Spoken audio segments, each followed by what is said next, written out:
Hello, good morning everyone. मैं आप सबके सामने रिता सिद्दीकी। आज हम लोग बात करते हैं अपने नई यूनिट की। अब तक हम फर्स्ट यूनिट के 5 पॉइंट हम लोगों ने कवर कर दिए हैं, बट आज हम बात करते हैं अपनी सेकेंड यूनिट से। सेकेंड यूनिट है, सेकेंड यूनिट का हमारा फर्स्ट जो टॉपिक है 2.1 के अंदर ही कई डिसेबिलिटीज़ को इंक्लूड कर रखा है। तो ये डिसेबिलिटीज़ के जो टॉपिक्स हैं ना, ये थोड़े थोड़े बड़े बड़े हो जाएंगे, तो हम एक एक डिसेबिलिटी पर डेली बात करेंगे। तो आज हमारा टॉपिक है 2.1 locomotor disability. Locomotor disability LD, इसकी हम फुल फॉर्म बात कर रहे हैं लोकोमोटर डिसेबिलिटी, हिंदी में बात करें गामा क्षमता। ये हमारे सेकेंड यूनिट का 2.1 है। ओके, छोड़ो, अब हम आगे बात करें अपने मेनली टॉपिक के ऊपर।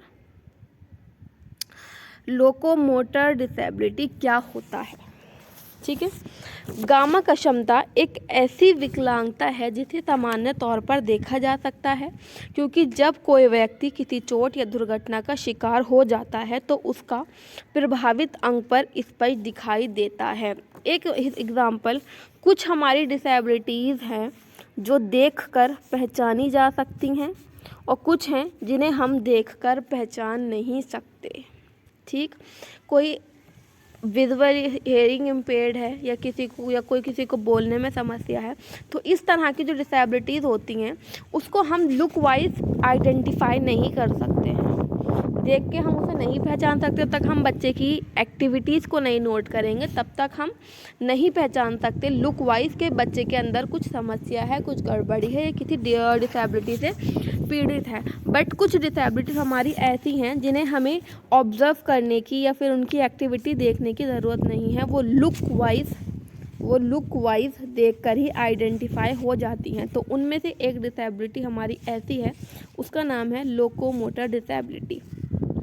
जिस तरह से यहाँ पे लिखा हुआ है, यहाँ पे मेंशन है, क्या मेंशन है यहाँ पे कि लोकोमोटर गामा क्षमता एक ऐसी विकलांगता है जिसे सामान्य तौर पर देखा जा सकता है, क्योंकि जब कोई व्यक्ति किसी चोट या दुर्घटना का शिकार हो जाता है तो उसका प्रभावित अंग पर स्पष्ट प्रभाव पड़ता है। क्योंकि इसमें जो हमारी फिजिकल बॉडी होती है, जो हमारी शरीर है, वो इफ़ेक्ट होता है किसी तरह से। उसके जो हमारे शरीर के जो भी हमारे अंग होते हैं, वो जो भी हमारे अंग होते हैं ना, हाथ पैर, जो हमारे अंग होते हैं वो प्रभावित होते हैं हमारे इस उससे, ठीक है। किसमें? लोकोमोटर में। आगे हम बात करें, गामा क्षमता का तात्पर्य व्यक्ति के बैठने, उठने, चलने, कूदने के साथ किसी भी वस्तु तक पहुंचने, पकड़ने, उठने एवं ले जाने में कठिनाई का होना, अर्थात ऐसी समस्याओं से ग्रसित व्यक्ति को गामा क्षम व्यक्ति कहा जा सकता है। जिन व्यक्ति को मैंने बोला कि हमारे जो भी हमारा प्रभावित अंग होता है वो पैर होते हैं, पैरों से हम क्या करते हैं, हमें कोई बैठना, उठना, चलना, ले जाना, कहीं कहीं जाना, ये सब एक्टिविटीज़ हम किसके थ्रू करते हैं? इस सब के हम चलने के थ्रू हमारा पैर का वर्क होता है। इसमें जब हमारा पैर किसी प्रकार से, हमारी टांग जो है वो किसी प्रकार से ग्रसित हो जाती है तो उसको मोस्टली हम गामक अक्षमता कहा जाता है। आगे बात करें, नेक्स्ट स्लाइड में क्या बात कर रखी है इसमें, गामा अक्षमता जन्मजात भी हो सकती है अथवा जन्म के उपरांत किसी भी अवस्था में हो सकती है। क्या है यहाँ बात कर रखी है कि हमारी जो लोकोमोटर डिसेबिलिटी है वो बाय बर्थ, जिस टाइम बच्चा पैदा होता है उस टाइम से भी हो सकती है और पैदा होने के बाद किसी भी अवस्था में हो सकती है लोकोमोटर डिसेबिलिटी, ठीक है। जन्मजात गामा क्षमता के उपरांत शिशु का पाँव टेढ़ा, मुड़ा हुआ तथा अविकसित अंग वाला होता है। ये समस्या भविष्य में गामा क्षमता का रूप ले सकती हैं। अगर ये अक्षमता बाय बर्थ, जो बच्चा पैदा हो रहा है उसके साथ बच्चे का पैर क्या है, मुड़ा हुआ है, टेढ़ा है, अविकसित है, किसी तरह से उसका पूरा विकास नहीं हो पाया, तो जब बच्चा जैसे जैसे उसका विकास होगा वो आगे अपने जीवन व्यतीत करेगा, जैसे जैसे उसकी एज बढ़ेगी तो वो क्या बन जाएगा हमारा, वो हमारा गामक अक्षमता का गंभीर रूप ले सकता है। क्लियर? आगे हम बात करें इनकी डेफिनेशंस के ऊपर। डेफिनेशन जो है, हम इसकी डेफिनेशन की बात करें, वो किसने दी है डेफिनेशन? भारतीय पुनर्वास परिषद 1992 के अनुसार। हम लोग जानते हैं भारतीय पुनर्वास क्या है, RCI। यहाँ बात की जा रही है, RCI ने डेफिनेशन दी है लोकोमोटर डिसेबिलिटी की। RCI की full form rehabilitation council of India, ठीक है। व्यक्ति की अस्थियाँ मांसपेशियां तथा नसों के क्षतिग्रस्त होने के कारण उसकी भुजाओं, अंगों तथा शरीर के अन्य अंगों की क्रियाओं को सीमितता में गामा क्षमता कहते हैं। इसमें एक सीधी सी एक बात चल रही है, यहाँ पे हमारे शरीर के जो अंग है वो प्रभावित होता है, चाहे हमारी अस्थियों के थ्रू हो, मांसपेशियां, नसों, इन तीनों में से किसी के भी क्षतिग्रस्त होने से, इसमें किसी प्रकार की कमी होने के कारण जो हमारे फिजिकल स्ट्रक्चर में कमी आती है वो हमारा गामा अक्षमता कहलाता है। RCI 1992 के अनुसार ये उसने उसकी डेफिनेशन दी थी। ठीक, आगे बात करूँ मैं टाइप्स ऑफ लोकोमोटर डिसेबिलिटी। मैंने बोला था जो टाइप्स ऑफ लोकोमोटर डिसेबिलिटी है इसके अंतर्गत अन्य बहुत सा तरह की दिव्यांगताएं शामिल है, उसको हम एक एक करके पढ़ेंगे आराम से। ठीक है, तो इसमें हम क्या करेंगे कि हम फर्स्ट पढ़ते हैं सेरेब्रल पॉलिसी। हम देखें सेरेब्रल पॉलिसी होता क्या है भाई। सेरेब्रल पॉलिसी को हिंदी में परमस्तिष्कीय पक्षाघात कहते हैं। क्या बोलते हैं? परमस्तिष्कीय पक्षाघात बोलते हैं हम सेरेब्रल पॉलिसी को। परमस्तिष्कीय पक्षाघात एक ऐसी अवस्था एवं दिव्यांगता है जो जन्म से पहले, जन्म के समय एवं जन्म के बाद मस्तिष्क में क्षति होने के कारण होती है। यह ऐसी अवस्था या फिर कोई दिव्यांगता नहीं है जो दूसरों के द्वारा छूने से हो जाती है। इसमें क्या है, ये हमारी क्या बोल रहे हैं कि कब किसी भी अवस्था में हो सकती है, चाहे वो जन्म से पहले भी हो सकती है, प्रेगनेंसी के टाइम पे, जन्म के दौरान भी हो सकती है, जन्म के बाद भी हो सकती है। लेकिन ये हमारी कुछ ऐसी दिव्यांगता नहीं है जो आप किसी को टच करोगे, छूओगे तो लोग इससे डरते ना कि हमें भी लग जाएगी, इस तरह का कुछ भी एक्टिविटी नहीं है। बट क्या है, सेरेब्रल पॉलिसी को मैं छोटे से टर्म में डिफाइन करूँ, what is cerebral palsy. Cerebral palsy होती है मस्तिष्क का लकवा या मस्तिष्क में किसी प्रकार से क्षतिग्रस्त होती है मस्तिष्क, और उसके कारण जो हमारा बॉडी होती है वो वर्क करना बंद कर देती है।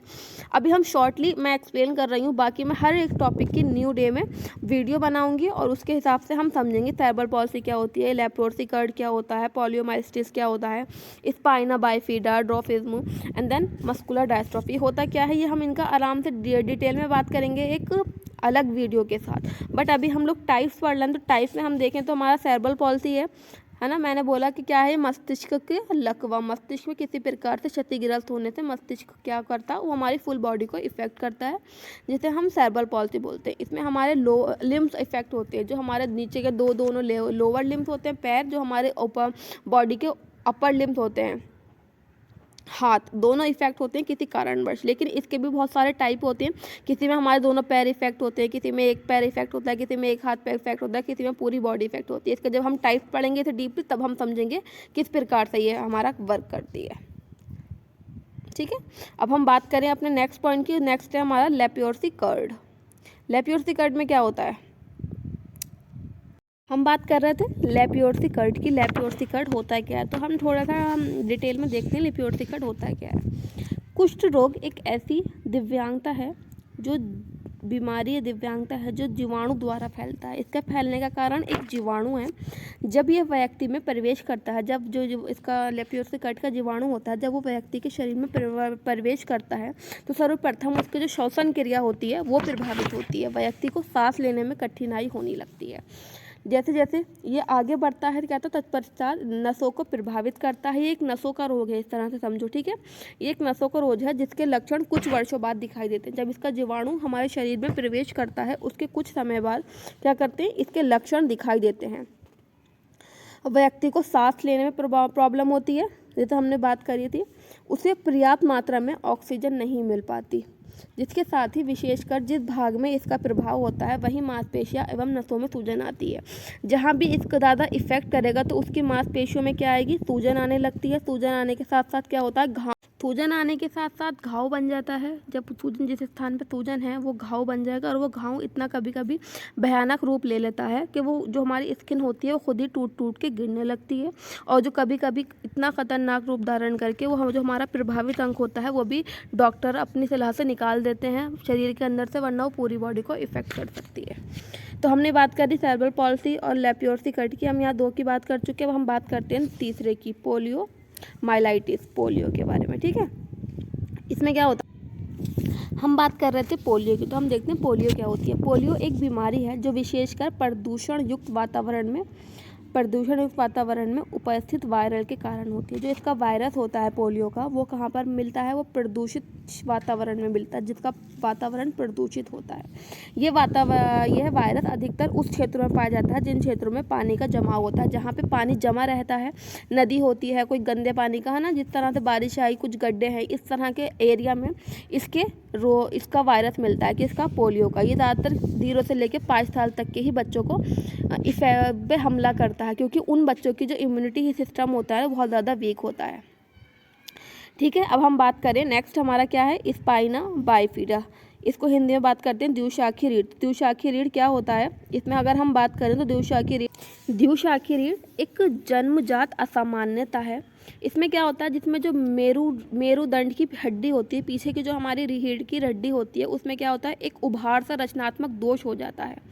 उसके अंदर कुछ फ्लूइड भरा होता है जो बाहर से देखने पे दिखाई देता है कि भाई क्या है, ये इतना मोटा सा क्यों उठा हुआ है। तो उस तरह के कुछ जो हमारा मतलब कि डिसेबिलिटी होती है, उसे हम बोलते हैं स्पाइना बाइफिडा।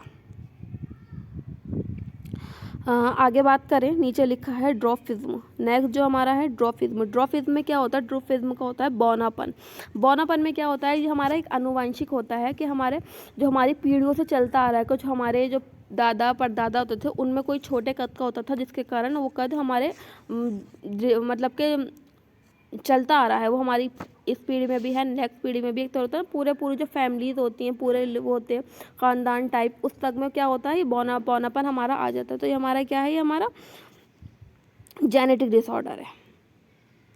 इसके बाद अगर हम बात करें तो हमारा टॉपिक है मस्कुलर डायस्ट्रॉफी। मस्कुलर डायस्ट्रॉफी क्या है? एक मांसपेशियों का क्षरण है, जो मांसपेशियों में किसी प्रकार की कमी के कारण वो हमारी बॉडी को इफेक्ट कर लेती है, जिससे बच्चों को चलने फिरने में समस्या आती है। तो ये क्या किया? अभी हमने एक नॉर्मल सा छोटा इंट्रोडक्शन दिया। मैंने आपसे पहले भी बोला कि जितने भी प्रकार की ये डिसेबिलिटीज़ हैं, थे, उनको हम अलग अलग वीडियो में डीपली एक्सप्लेन करेंगे। क्योंकि ये बहुत लंबा टॉपिक हो जाएगा, क्योंकि एक डिसेबिलिटीज़ अपने आप में खुद बहुत बड़ी होती है। उसके कैरेक्टरिस्टिक्स, उसके लक्षण, उसके कारण, उसका कॉन्सेप्ट, उसकी परिभाषा जो भी होंगी, हम अलग वीडियो में देखेंगे उसको। बट अभी आज मेरा था कि लोकोमोटर को मुझे बताना था, लोकोमोटर के टाइप बताने थे, लोकोमोटर की डेफिनेशन देनी थी। देन आई होप आपको चीज़ें समझ में आई हो। Then thank you for watching my video.